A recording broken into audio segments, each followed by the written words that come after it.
Donc bonsoir, merci d'être venus, derrière l'ordi au moins, nombreux. On va être deux ce soir pour parler un petit peu du PVT à Montréal et de Montréal plus globalement. Donc je me présente, moi c'est Isa.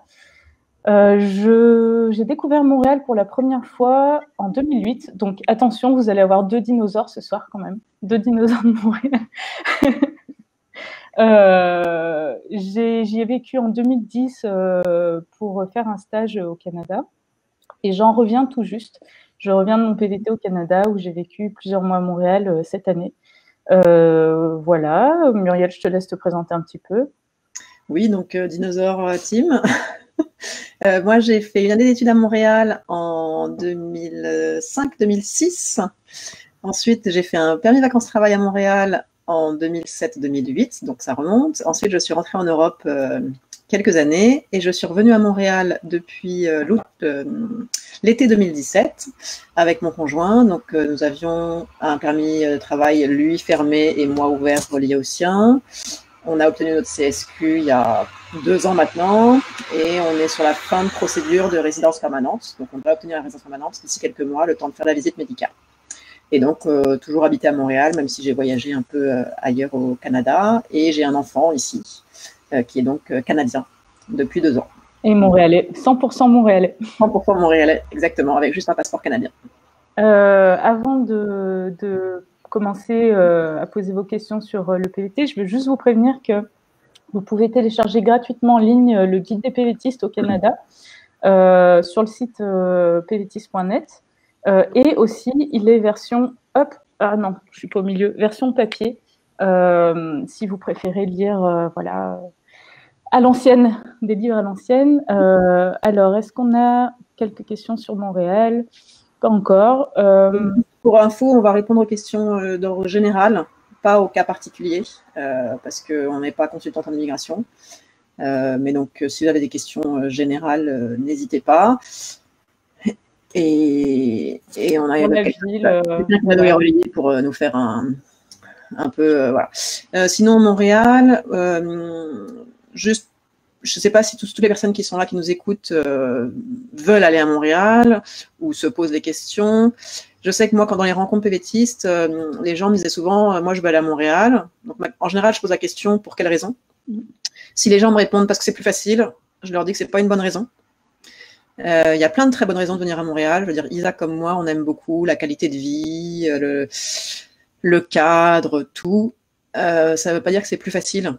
Les gens pensent souvent qu'étant francophone, ça va être plus facile pour eux à Montréal. Or, être francophone à Montréal, c'est pas du tout un avantage puisque tout le monde l'est, à peu de choses près. Comme c'est la première destination pour les PVTistes, la concurrence est rude aussi pour les nouveaux arrivants. Donc Montréal, c'est super, on peut y faire plein de choses, mais c'est pas plus facile qu'ailleurs. Non, la concurrence est rude, aussi bien en termes d'emploi que de logement d'ailleurs.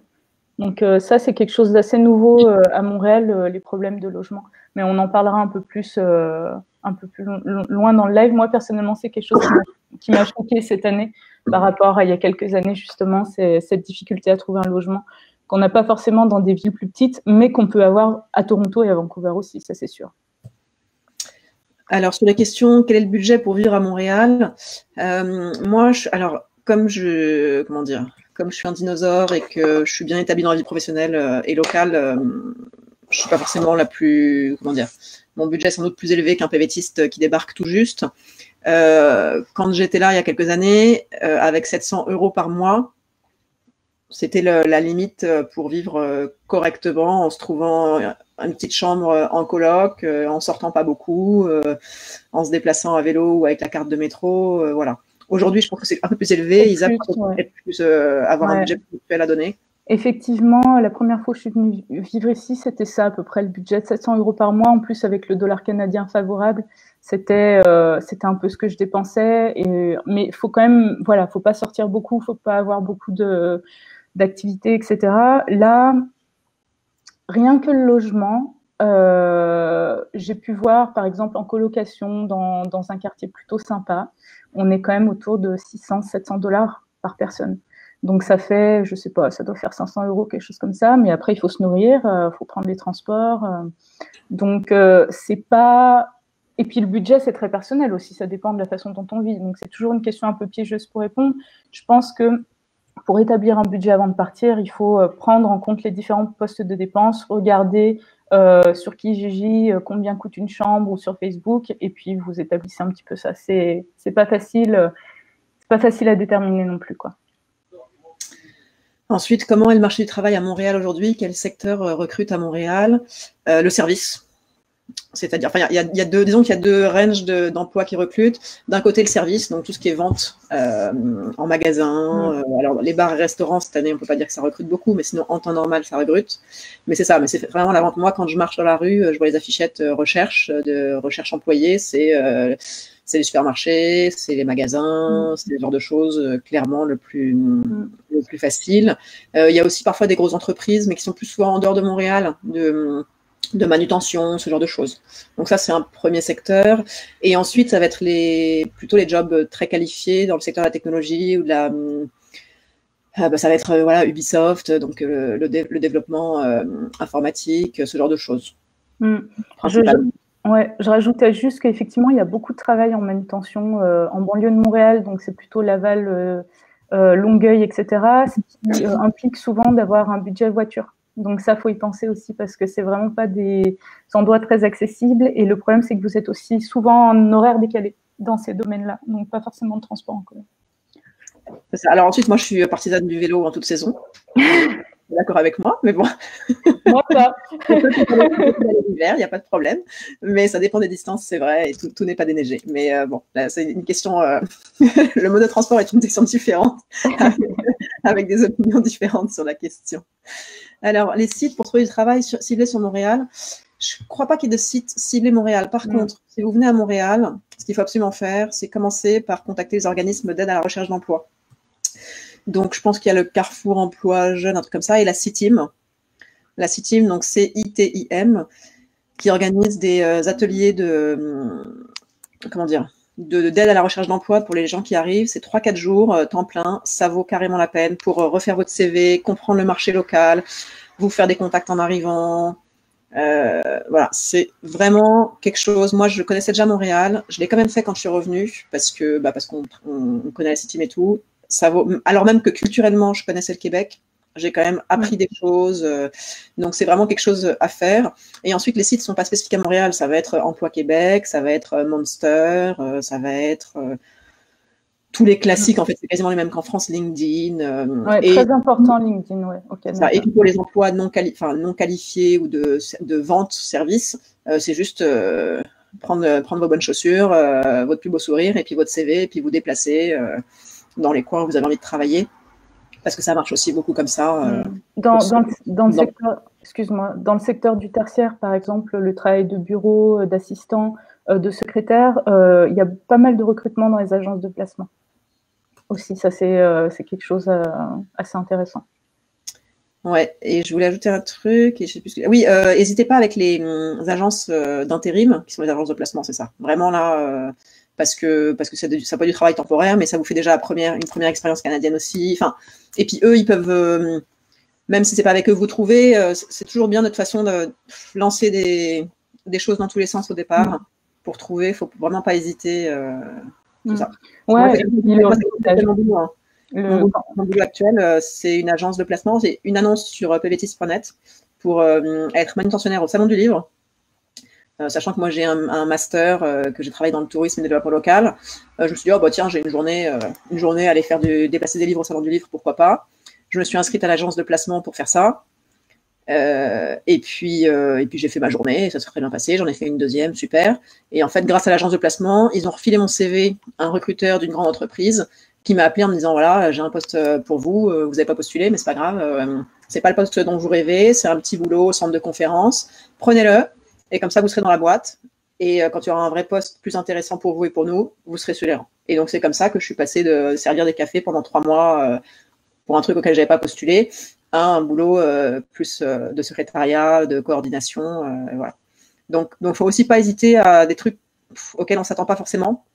Ça peut venir vraiment d'aspects inattendus. Et donc, les agences de placement peuvent aussi aider en ce sens-là. Tout à fait.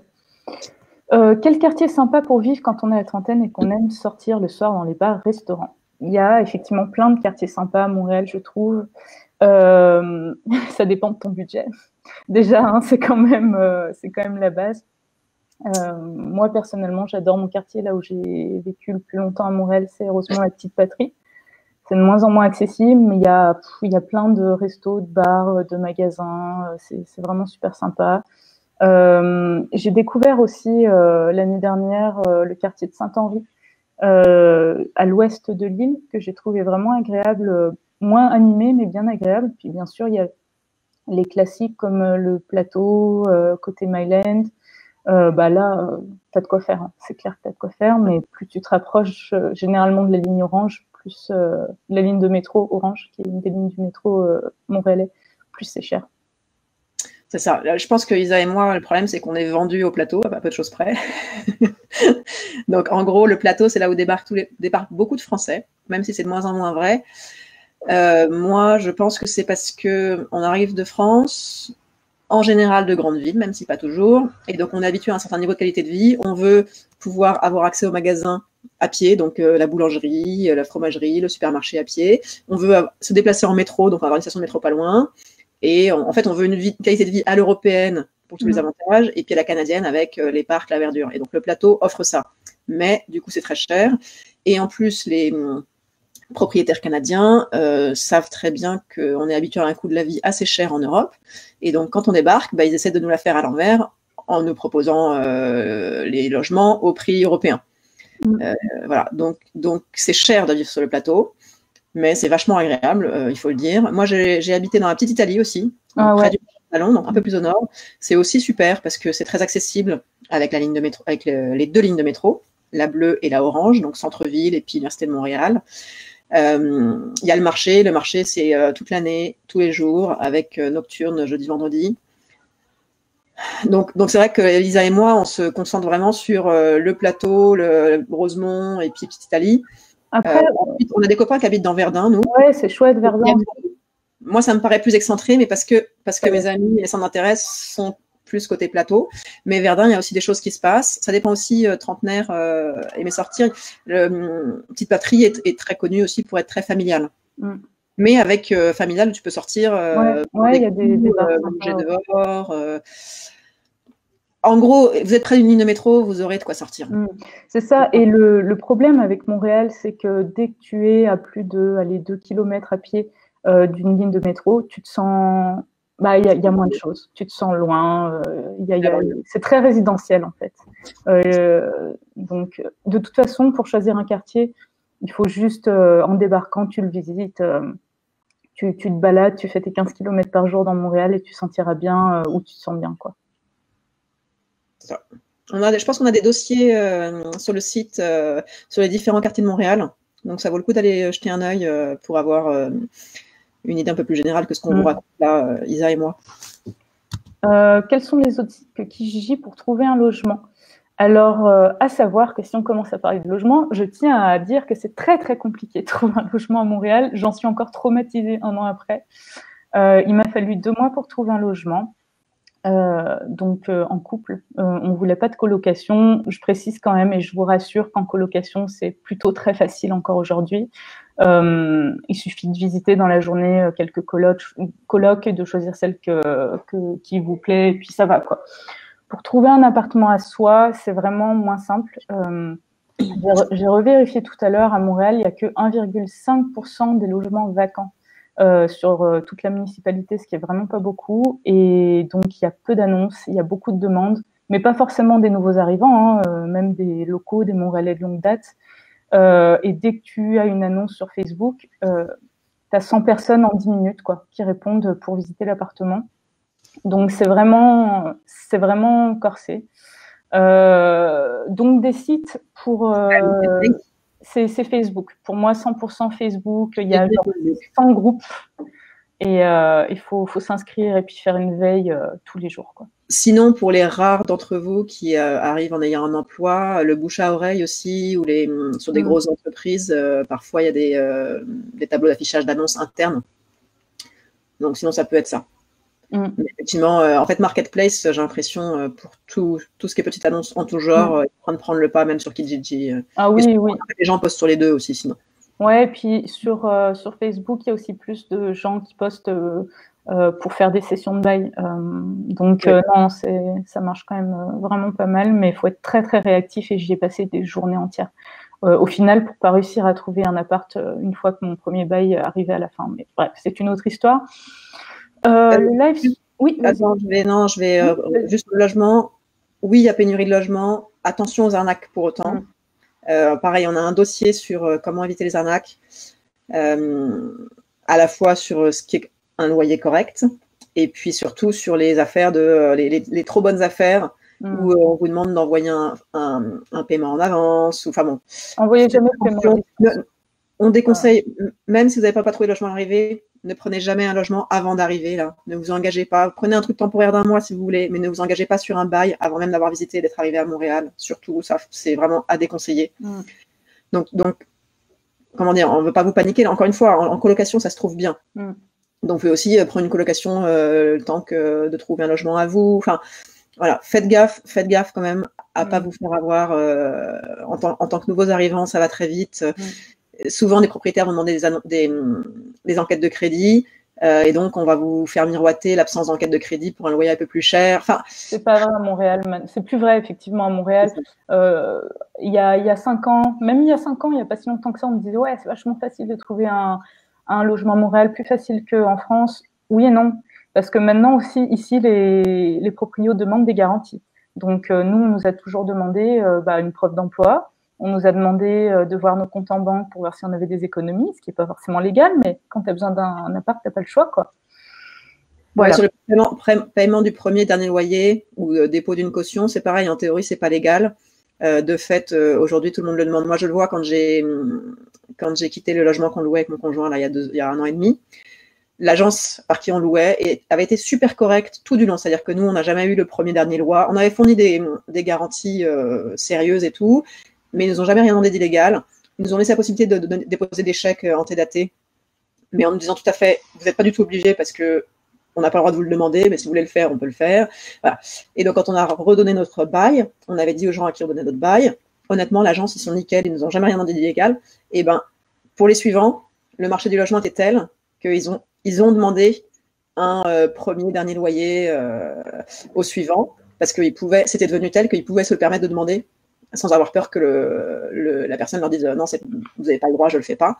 Donc, même des agences qui étaient vraiment nickel, correctes et tout, se sont mis à demander ce genre de garantie supplémentaire parce que maintenant, ils peuvent se permettre, le rapport de force est tel qu'ils peuvent se le permettre. Donc parfois, on vous demandera des choses qui sont en théorie pas permises par la loi. À vous de voir si ça vous paraît acceptable ou pas, raisonnable ou pas. Mais c'est vrai que maintenant, on ne peut plus trop se fier sur est-ce que c'est légal ou pas pour dire je le fais, je ne le fais pas. Est-ce que c'est raisonnable ou pas. Donc, il y a une part aussi de vous d'être à l'aise avec ça et de savoir si c'est raisonnable ou pas, et toujours demander des preuves écrites, bien évidemment, si vous faites un dépôt, etc. Mais donc, sachez-le, des choses où on va vous dire dans nos dossiers c'est illégal, aujourd'hui, elles vous seront quand même demandées. Donc, à vous de voir si vous pouvez le faire et si ça vous semble raisonnable. Est-ce que le live sera en replay? Oui, il sera en replay sur notre chaîne YouTube. De quelle manière faire des rencontres à l'arrivée à Montréal en étant seul avec la situation sanitaire? Alors, là, j'avoue que ça complique les choses. On va quand même pas se leurrer. Moi, j'ai eu la chance d'arriver avant que ce soit le bordel. Je connaissais du monde depuis longtemps. Ceci dit, hier, j'ai parlé à une PVTiste qui, elle, est arrivée en plein Covid. Et elle m'a dit qu'elle avait participé à énormément de workshops et de trucs de réseautage en ligne. Et qu'elle s'était fait des contacts d'arrivants comme elle ou de gens qui cherchaient un emploi. Donc, j'imagine que la sociabilité passe en ligne aussi. Je lui ai pas demandé exactement ses références, mais peut-être des petites recherches. Alors, je pense que clairement, ça va être plus compliqué parce que je le vois, même nous, on connaît du monde. Honnêtement, moi, je télétravaille depuis le mois de mars. Donc, ça va, je vois mon conjoint.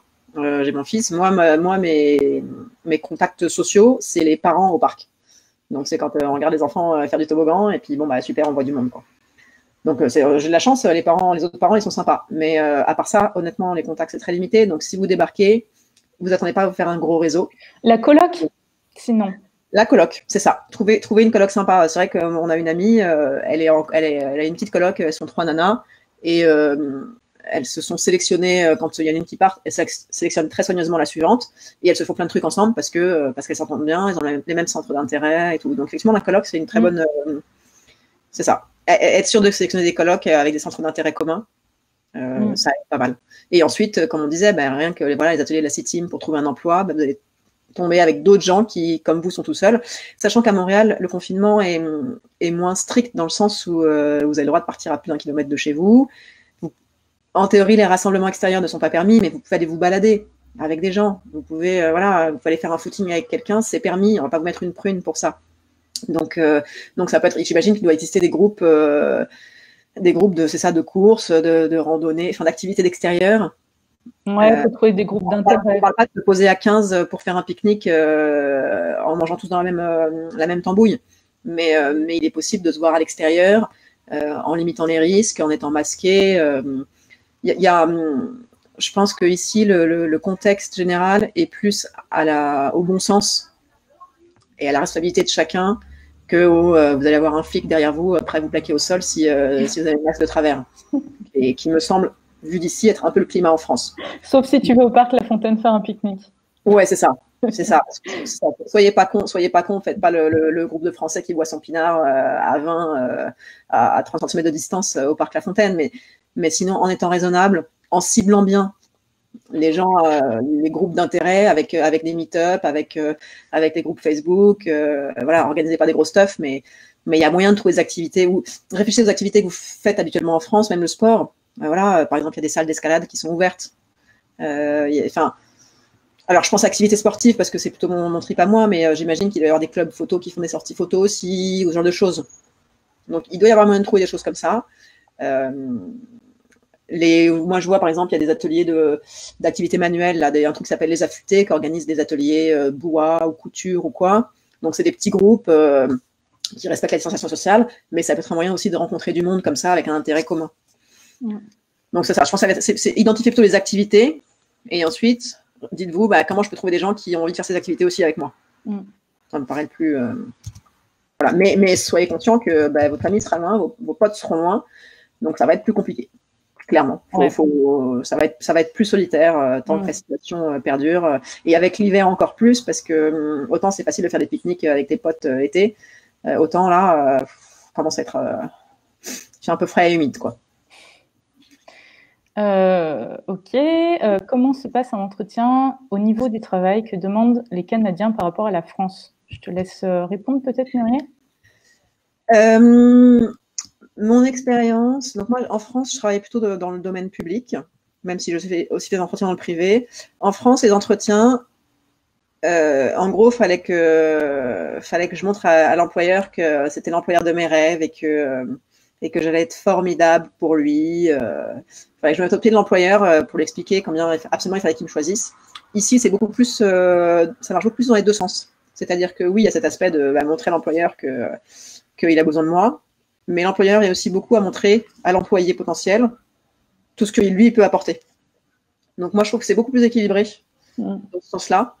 Il y a moins ce dédain de l'employeur pour l'employé. Donc moi, je dirais que c'est la principale différence. Ensuite, concrètement, ça va vous demander votre expérience, on va vous demander, selon les domaines, vos études. On va vous donner des cas pratiques. Mais là, il y a un tel range de façon de faire, même en France, que c'est plus général. Du domaine, hein. C'est ça. Pour moi, la principale différence, c'est vraiment le côté plus équilibré de la relation. Ouais. Donc, il ne faut pas hésiter à demander à l'employeur ce que lui va vous apporter. Moi, j'apporte ma technique, j'apporte mes compétences, ma façon d'être, mais toi, en face, c'est quoi les avantages? Est-ce qu'il y a des moyens de progresser?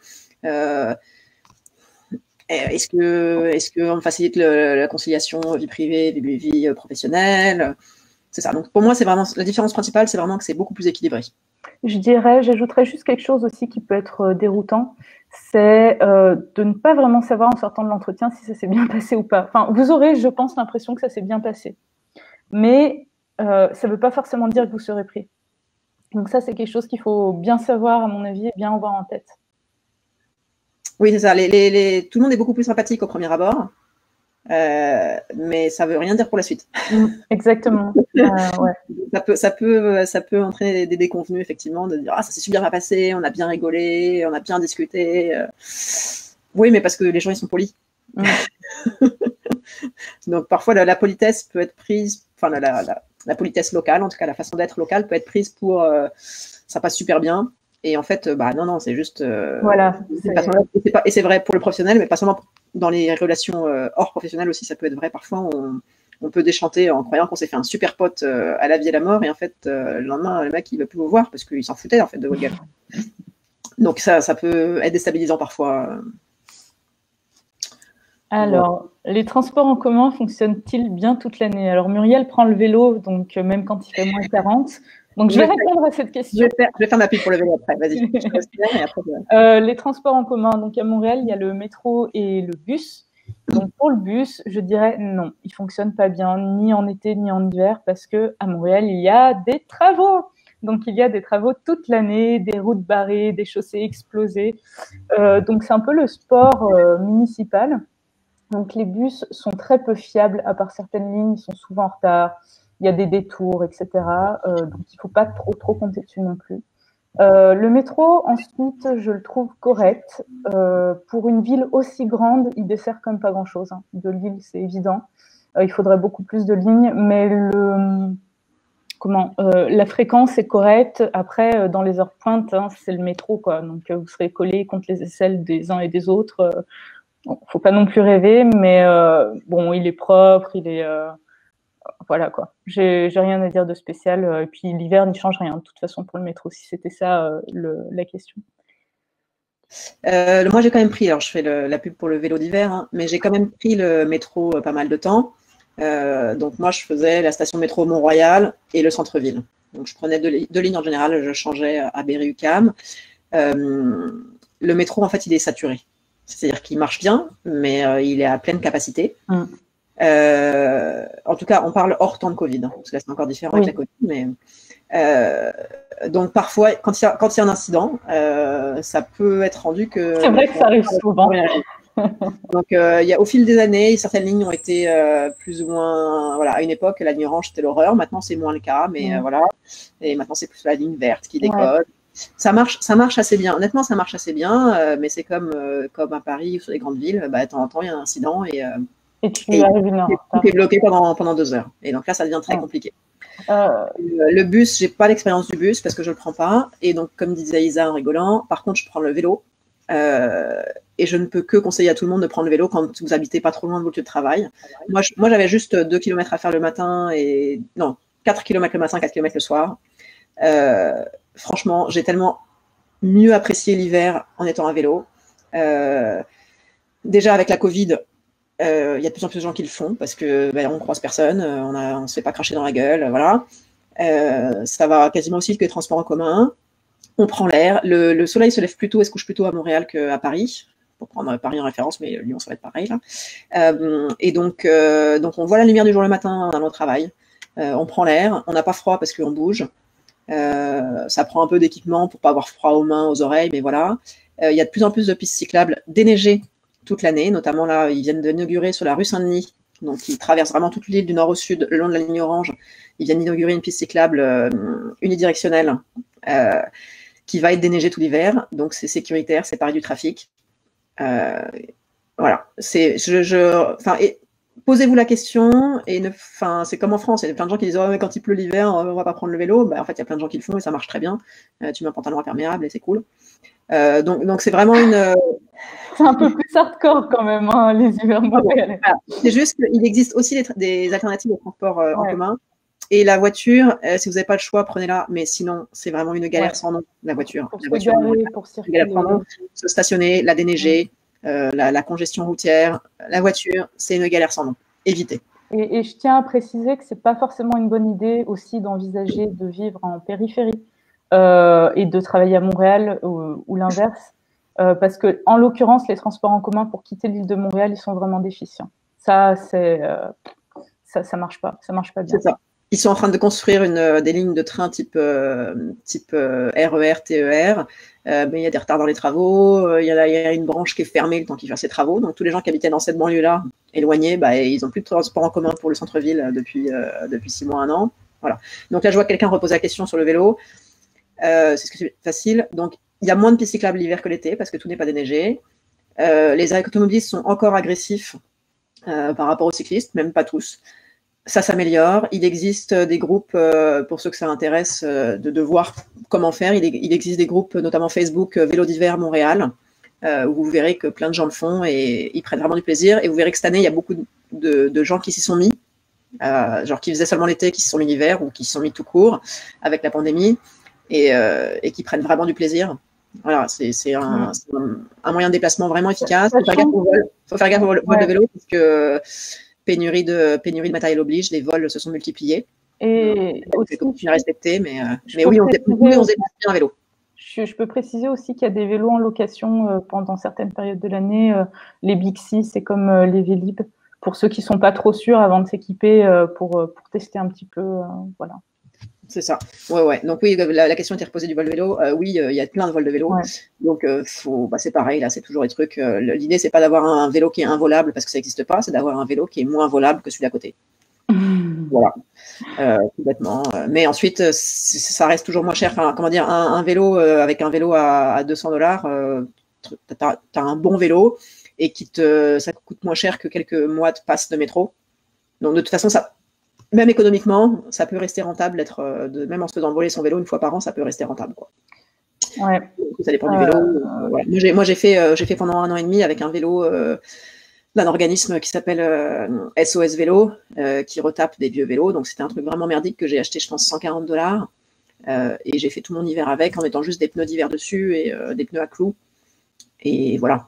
Donc ça nécessite pas non plus d'investissement monstrueux. C'est la même chose que dans les grandes villes de France, hein, où le vol, c'est le même problème.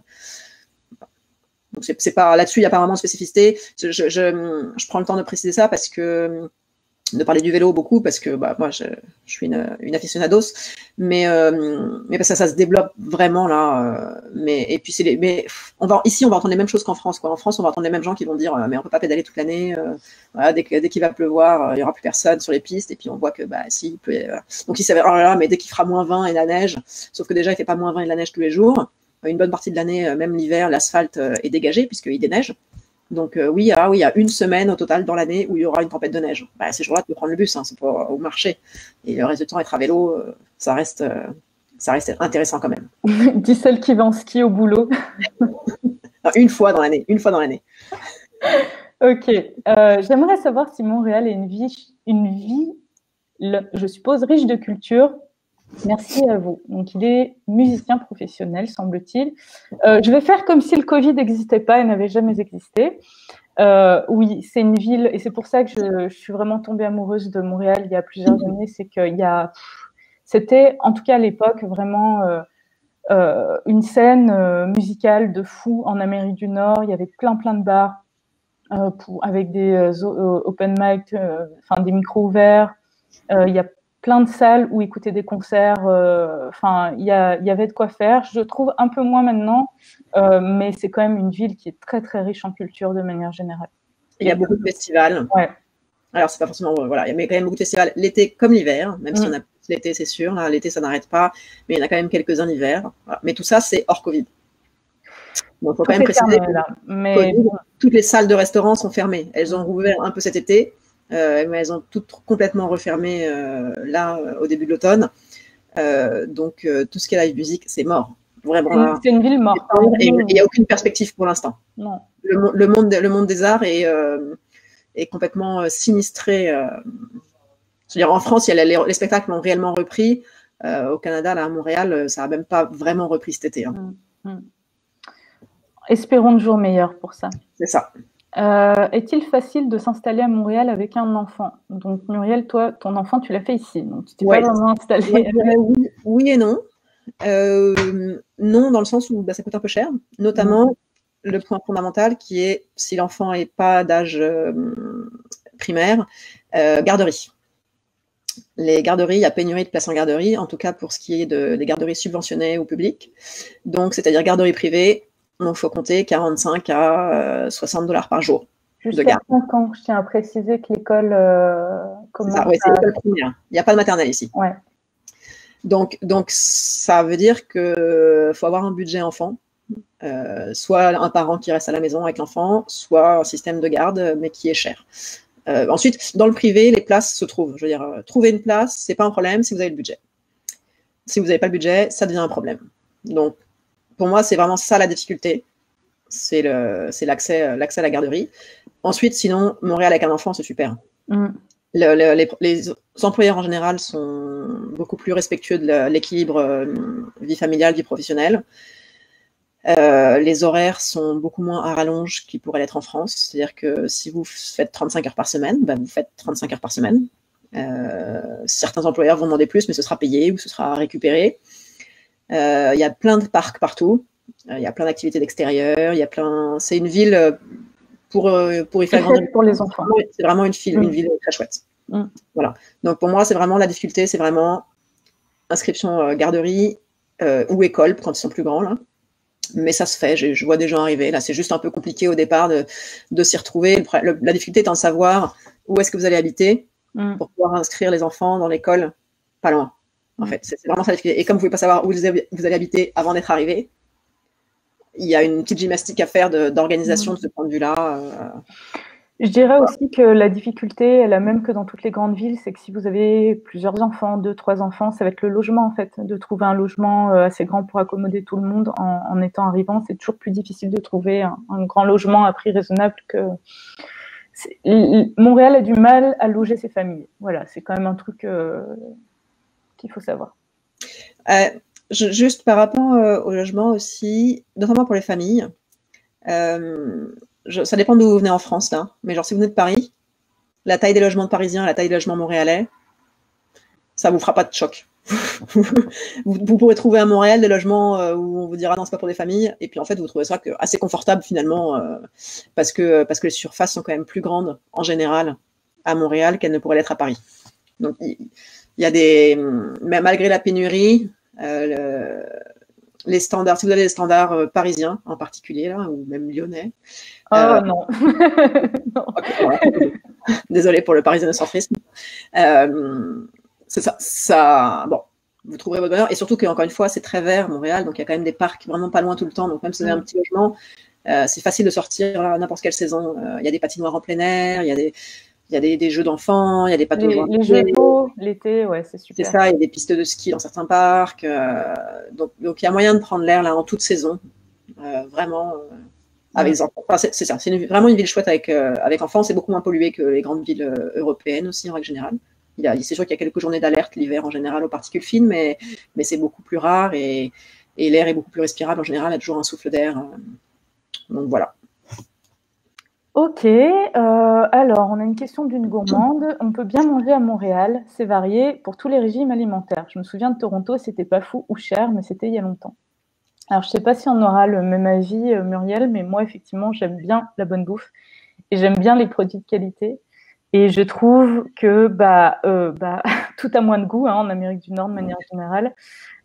Surtout les légumes, c'est comme ça. À savoir qu'au Québec, quand même, de manière générale, on a plus de chances que dans le reste du Canada en ce qui concerne la culture du terroir, maraîchère, etc. Mais pour donner un ordre d'idée, on dépensait avec mon conjoint, donc pour 2, pas loin de 200 $ par semaine pendant la pandémie. Donc certes, c'était un petit peu plus cher, juste pour des produits de qualité, mais pas des trucs de fou, pas du vin ou du fromage, vraiment des produits frais, des légumes. De la bière. Et de la bière. Oui, bon. Mais c'était pour moi, qui suis lyonnaise, je dépensais 40-50 € par semaine pour des produits de meilleure qualité, en plus grande quantité. Et là, je suis passée à 200 $. C'est sûr que ça fait un peu mal.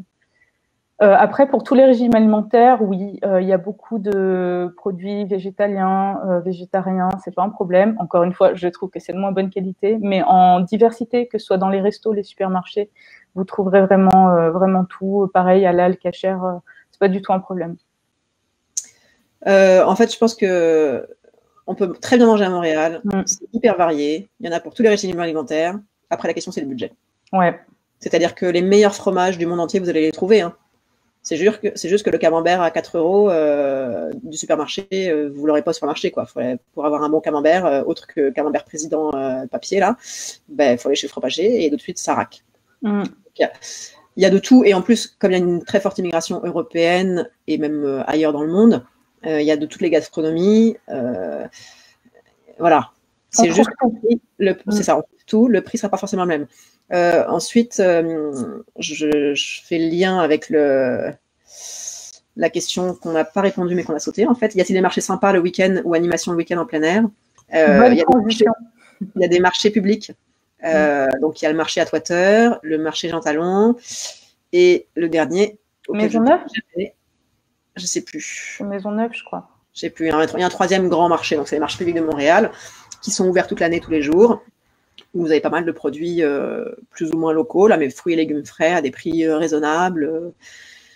Donc, on trouve de tout. Les supermarchés sont assez alimentés, mais c'est juste que voilà, le rayon charcuterie et fromages du supermarché, c'est sûr que c'est pas le rayon charcuterie et fromage de Carrefour. Voilà. Moi qui mange beaucoup donc, moi, je me suis mis à manger du cheddar. Et voilà, mes pâtes, je mets pas du gruyère râpé dessus, je mets du cheddar râpé. Culturellement, c'est dur, mais faut s'adapter. Moi qui mange beaucoup de légumes, pour moi, c'est ça qui était dur, quoi. C'est le prix des légumes et aussi le fait que le Québec, ce soit sous la neige, grosso modo 6 mois, donc il y aura moins de diversité en termes de produits. Et l'hiver, en gros, ça peut être un peu long quand même, de manger que de saison. C'est pas ça. Oui, c'est ça. Il y a aussi la question de manger de local et de saison. Par exemple, nous, on est abonnés à des paniers hebdomadaires. Donc, il y a différents systèmes de paniers hebdomadaires. Il y a des fermiers locaux, il y a des rebuts, donc genre fruits et légumes moches, en gros. Il y a des paniers qui sont... Enfin, il y a un peu de tout, de type AMAP ou pas. Donc, nous, on est abonnés à Second Life, qui est plutôt les rebuts. Donc, les trop de stock, les trucs prêts à périmer, etc. Et donc là, tu as le choix entre te faire un panier international. Donc en gros, tu vas avoir des fruits et légumes de toute l'Amérique du sud au nord. Donc ils ne seront pas des trucs de saison ni locaux. Donc ce sera plus varié. Mais voilà, mais il y a aussi un panier bio local. Mais alors le panier bio local, c'est sûr que l'hiver, tu manges des betteraves et de chou rave. Et des patates. Ouais. Mais il n'y a pas de poireaux. Les Québécois n'aiment pas tant les poireaux. C'est ça. Moi, je n'ai pas élucidé encore. Mais... Voilà. Enfin, donc c'est ça, c'est juste que le type de légumes qui peut pousser l'hiver au Québec, c'est quand même pas très fun, quoi. C'est la Picardie. Et encore, je pense que mais voilà, donc c'est bon. Et encore, ils font même pas d'endives. On pourrait se dire, ils font pousser des endives, et ils font même pas d'endives. Ouais. Bon. Mais voilà. Donc ça dépend de vos exigences, mais il y a vraiment moyen d'accommoder tout le monde. C'est juste une question de budget ensuite pour le reste. Tiens, une question. Juste par rapport au marché, quand on a parlé de marché public, les animations en plein air, oui, il y a des festivals l'hiver quand il n'y a pas la COVID. Voilà. Y a-t-il des lieux naturels sympas à visiter proches de Montréal? Ça dépend de ce que tu entends par proche, déjà. Le parc national le plus proche, c'est Mont-Tremblant. C'est 1h30 déjà, non? C'est quoi? À Boucherville. Non, oui, alors il y a ceux qui sont très proches. Là, il y a Orford, non pas Orford, Boucherville, Mont-Saint-Bruno, Mont-Saint-Hilaire. Voilà, mais tout ça, c'est les voitures. Oui, c'est obligatoire. Louer ou se faire prêter. Ou l'été, tu peux y aller à vélo si tu es prêt à te faire 50 ou 60 bornes de vélo. Détendu, quoi. Voilà. Mais une fois, je précise bien l'été, je ne parle pas de l'hiver parce que là, faites pas ça à vélo l'hiver là. Montréal, c'est quand même une ville qu'on met assez de temps à quitter pour être dans la nature. Pour une Parisienne, peut-être pas trop. Moi qui suis lyonnaise, je trouve que surtout quand il y a des bouchons, ce qui arrive tout le temps, on peut mettre un temps avant de décompresser un peu et d'être dans la nature. Mais c'est pas... Il y a plein de trucs à faire autour. Dans les 2 heures, 2h30 autour de Montréal, il y a vraiment plein de trucs à faire. Nous, là, on s'est calmé un peu avec la pandémie. Mais avant la pandémie, en gros, on sortait de Montréal une fin de semaine sur 2. Donc, pour aller faire l'été de la rando, du vélo. Et puis l'hiver, ski de fond, raquettes, balade. Donc, l'été du kayak aussi. Donc, voilà, une fin de semaine sur 2, on était quelque part dehors et on arrivait à pas aller tous les week-ends au même endroit. Donc, encore une fois, il y a le parc de la Mauricie, le parc du Mont-Tremblant. Il y a le Petit Train du Nord, qui est une ancienne voie de chemin de fer reconvertie en piste multimodale. Donc, fat bike, ski de fond l'hiver. Et puis, l'été, c'est vélo, rando. Ou roller, d'ailleurs. On l'a fait aussi en patin à roulettes une fois. Il y a... Voilà, il y a quand même un bon choix de sortie, mais ça prend avoir une voiture ou la louer. Ouais. Pour les moins sportifs, il y a aussi les spas nordiques. Personnellement, je trouve que c'est une bonne façon de visiter les régions. À 2 heures de Montréal, ou même 1h30, il y a tout un tas de spas nordiques où il y a tous les jacuzzis, etc., au milieu de la nature. C'est souvent dans des petits villages mignons. Je trouve que c'est une bonne façon de découvrir les environs de la ville. C'est ça. Et alors, c'est pas ça, rejoint pas tout à fait la question qui était espace naturel, mais sinon, il est facile de se faire un week-end à Québec ou à Ottawa. Pour du tourisme plus. Et là, pour le coup, pas besoin de voiture. Le bus, c'est pas cher en plus. Si le bus, c'est pas cher et ça se fait bien. Partir le vendredi soir ou le samedi matin, revenir le dimanche soir. Toronto, par contre, on peut prendre la question, c'est quand même vraiment plus loin. Pour un week-end de 2 jours, faut y aller, quoi. Et par contre, ça peut se faire en train. C'est un peu plus confortable. Ouais, c'est vrai. Alors, y a-t-il des transports toute la nuit, style noctilien? J'avoue que je sais pas, parce que je dors la nuit, moi, je suis vieille maintenant. Je rentrais à pied, surtout. Est-ce que le métro, il est toute la nuit? Non, le métro, il s'arrête, sauf peut-être, il y a peut-être la nuit de Nouvel An, parfois, mais pas cette année, encore une fois. Mais non, le métro, c'est sûr qu'il s'arrête. À 2 heures, non? À 7 heures, quand même. Je me demande s'ils n'ont pas fait en place un système, genre une différenciation fin de semaine et semaine. Par contre, il y a un truc qui est cool, c'est que pour le bus, si vous êtes sur une ligne de bus, vous pouvez demander à partir d'une certaine heure, je crois que c'est 21h, mais je ne suis pas sûre, à ce que le chauffeur vous arrête au plus proche de chez vous. Sans tourner, voilà, faire des tours, mais vous pouvez vous faire arrêter entre les arrêts, qui sont souvent très éloignés d'ailleurs, les arrêts de bus. Ouais, mais je pense qu'il faut regarder sur le site, donc pour Montréal, c'est la STM, Société des Transports de Montréal. Ça, c'est le genre d'info qui doit y être sur. Il doit y avoir quelques lignes de bus nocturnes. Mais je ne saurais pas te dire, lesquels. Est-il relativement simple de trouver un job étudiant en parallèle à ses études? Est-ce que tu en avais cherché un, toi, quand tu étais étudiante? Moi, je ne saurais pas répondre non plus. Non, en bonne bourge, je me suis fait financer ça par mes parents. Bon, désolée, je ne sais pas si c'est simple. En tout cas, je sais qu'il y a pas mal d'emplois à temps partiel, notamment dans les supermarchés. Et en soirée, parce que les supermarchés restent ouverts tard, par exemple, donc après les cours. Bon, j'imagine que c'est pour cibler les étudiants. C'est ça, ouais. Moi, alors, ils sont canadiens, c'est pas des PVTistes ou des étudiants étrangers, mais j'ai des enfants d'amis qui sont âge secondaire ou cégep, qui bossent à la caisse au supermarché, ou même, ils ont commencé, tu vois, à 16 ans, il a commencé en mettant les courses dans les sacs pour les clients après la caisse, et puis après, il est passé à la caisse. Donc, c'est du petit job, pas passionnant, pas voilà, mais ça se trouve. En fait, en horaire décalé, je pense que ça se trouve. Ouais. Et puis, ça rejoint ce qu'on disait au tout début du live, c'est le petit job de service comme ça se trouve. Ouais. Alors, j'ai remarqué que les prix des loyers a légèrement baissé depuis la pandémie, vous confirmez? Moi, je confirme pas, ou alors de façon... peut-être le prix des Airbnb, peut-être, mais... oui, bah oui, il n'y a plus de touristes. Moi, je pense que c'est plutôt les logements à location temporaire, où les gens, il n'y a plus personne. Et donc là, bah oui, ils ont baissé les prix. Mais c'est pas le prix des loyers en général, hein, c'est pas le marché locatif long terme, c'est plus les gens qui... c'était ça ou rien, enfin... C'est ça, parce que le taux d'inoccupation est toujours aussi bas. Donc, voilà, par contre, il y a beaucoup de choses qui étaient sur le marché Airbnb, qui sont passées sur le marché régulier, en tout cas pour quelques temps. Et donc, je l'ai pas remarqué tant que ça. Ça ne pouvait pas rester sur le marché Airbnb, auprès du Airbnb, j'imagine. Mais rêvez pas, hein, les loyers n'ont pas magiquement baissé avec la pandémie. Non. Bonjour, est-il facile de trouver un emploi pour 3-4 mois à Montréal, peu importe le domaine? Alors, peu importe le domaine, non, je ne pense pas. Des emplois qualifiés, ils vont quand même vous demander de vous engager un peu plus longtemps. Ouais, mais en même temps, rien ne vous empêche de vous barrer. C'est vrai aussi. Moi, la réponse sera la même, enfin, comment dire, que ce soit 3-4 mois ou plus long terme, en fait, peu importe. Le préavis ici, en général, c'est 2 semaines. Donc, vous pouvez, ensuite, vous pouvez aussi essayer d'être correct. Est-ce que ça vaut la peine de passer des paliers de sélection, machin, pour trouver un emploi super qualifié pour rester 3-4 mois? Je ne suis pas tout à fait sûre, mais pourquoi pas, hein, mais... Voilà, rien ne vous lie, c'est pas des préavis de sans fin comme c'est en France. Là, encore une fois, le préavis de base ici, c'est 2 semaines. Donc, vous pouvez dire à votre employeur, bon, ben, moi, dans 2 semaines, je me casse, bye bye. Mm. Et puis, comment dire, moi, souvent, la façon dont je pense les choses, c'est, vous pouvez croire que vous allez rester 3-4 mois, mais pas le dire parce que vous ne savez pas finalement, peut-être que vous avez envie de rester plus longtemps. Donc, pas la peine d'en parler à l'employeur. Et puis, si effectivement vous partez au bout de 3-4 mois, ben, vous partez au bout de 3-4 mois.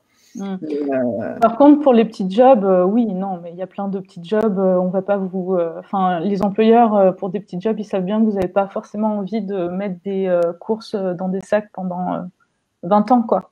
Donc, il y a quand même des turnovers dans certains domaines qui sont assez importants. Les petits jobs comme ça, de toute façon, ils vous donneront pas, les tout petits jobs, ils vous fileront pas l'offre d'emploi pour pouvoir partir. Eux, ils veulent que vous soyez sur place. Oui. Donc la question, le lendemain, c'est des jobs intermédiaires où qui sont assez qualifiés pour que l'employeur ait envie de vous faire la fameuse offre d'emploi, mais suffisamment peu pour que ça vaille le coup juste pour 3-4 mois. Là, c'est assez spécifique comme question. Mais voilà, de façon générale, en tout cas, trouver un job pour 3-4 mois, c'est comme trouver un job tout court. Ni plus ni moins difficile, là. C'est juste... comment dire, il y a beaucoup moins d'attachement à un emploi ici qu'en France, je pense. C'est-à-dire qu'en France, il y a une sorte de... On va culpabiliser si on quitte un job, et l'employeur va vous faire culpabiliser, vous l'abandonner et tout. Ici, c'est beaucoup plus froid comme relation, c'est beaucoup plus détaché. Il n'y a pas de... Ouais, exactement. C'est une différence culturelle, en fait. C'est remplaçable, et puis on passe à autre chose. Tout le monde passe à autre chose. C'est vraiment une question de vous, là. Si vous avez un employeur qui vous fait une offre, là, de toute façon, il ne peut pas vous forcer à rester plus de 3-4 mois. Hein. Mais lui dites pas, parce que ça va le faire chier de vous faire une offre si vous restez juste 3-4 mois. Ensuite, c'est vrai que si pour lui c'est quelque chose de compliqué, faut aussi éthiquement, est-ce que vous avez envie de lui faire un sale coup ou pas? Donc, il faut voir quel investissement ça demande à l'employeur de vous embaucher seulement pour 3-4 mois. Je pense qu'il y a quelque chose à voir entre vous et votre conscience. Mais légalement, peu importe là. Autre sujet, connaissez-vous d'autres grandes enseignes pour faire ses courses autres que les Walmart qui sont apparemment assez excentrées du centre-ville? Donc les Walmart de la banlieue montréalaise sont l'enfer. C'est le pire endroit où on puisse m'emmener. Bah, tu as les gros hypermarchés effectivement qui sont excentrés comme Walmart et Costco. Sinon, au centre de Montréal, tu as quand même des enseignes genre des supermarchés. Il y en a à Montréal, dans la plupart des cas. Métro, c'est un des gros supermarchés. IGA. Ensuite, tu as des magasins spécialisés, genre bio, Rachel Berry et compagnie. Voilà. Comment dire, les supermarchés sont différents en France, en fait. Pour le côté hypermarché, c'est clairement effectivement Walmart, l'équivalent, là où certains très gros métros ou IGA. Sinon, l'intermédiaire comme Carrefour, Géant Casino, etc., il n'y a pas vraiment d'équivalent ici, en tout cas en ville. Mais l'équivalent du Carrefour City ou Carrefour Market, là, je sais plus, ou il y en a plein. Il y a des tailles intermédiaires, il y en a plein en centre-ville. Enfin, moi, j'allais sur Mont-Royal, il y avait l'Intermarché, voilà. Il y a un métro pas loin. Il y a aussi plein d'épiceries plus petites pour dépanner, ce qu'on appelle au Québec les dépanneurs, donc où tu trouves des chips, de la bière, puis parfois 2-3 produits supplémentaires. Et sachant que si vraiment tu aimes les chips, tu peux aller aussi les acheter à la pharmacie. Donc, en tout cas, il n'y a pas de problème. Les commerces de bouche, là, il y en a partout. Ouais. C'est ça. Il y a des supermarchés. Ce n'est pas des hypermarchés, mais il y a des supermarchés. Mais encore une fois, vous n'aurez pas le même range de choix qu'en France. La bouffe, c'est beaucoup moins central dans la vie des Canadiens et des Québécois que ça l'est en France. Pour la recherche d'un appart, sont-ils toujours meublés? Sinon, où trouve-t-on du mobilier d'occasion sans vendre un rein? On en a 2 de reins en même temps, mais si tu veux les garder... Alors déjà, pour les apparts meublés, c'est très rare. Pour trouver un appart meublé, il faut trouver un appartement en sous-location.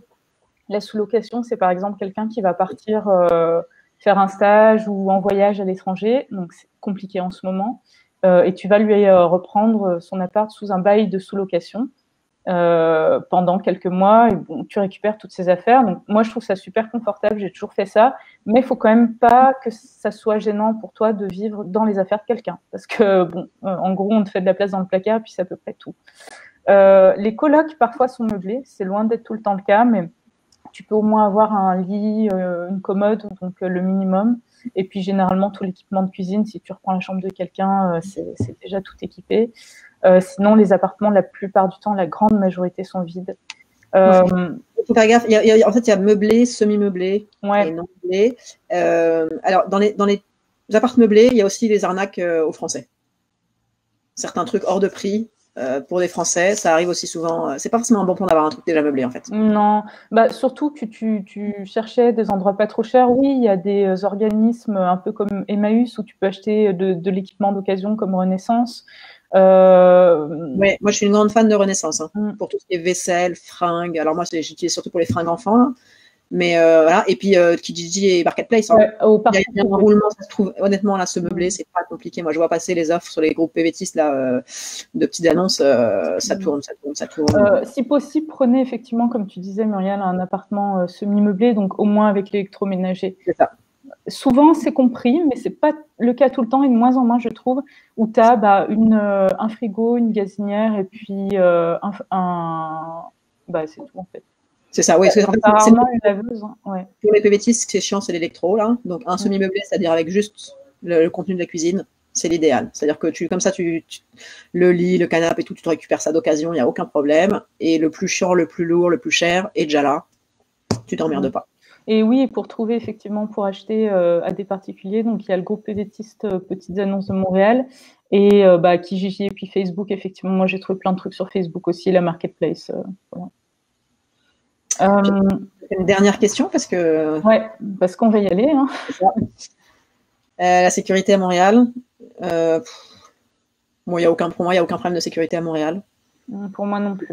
C'est-à-dire que il y a une question culturelle. Alors, en plus, il faut distinguer le sentiment de sécurité et la sécurité réelle. Parfois, il peut y avoir un gros décalage.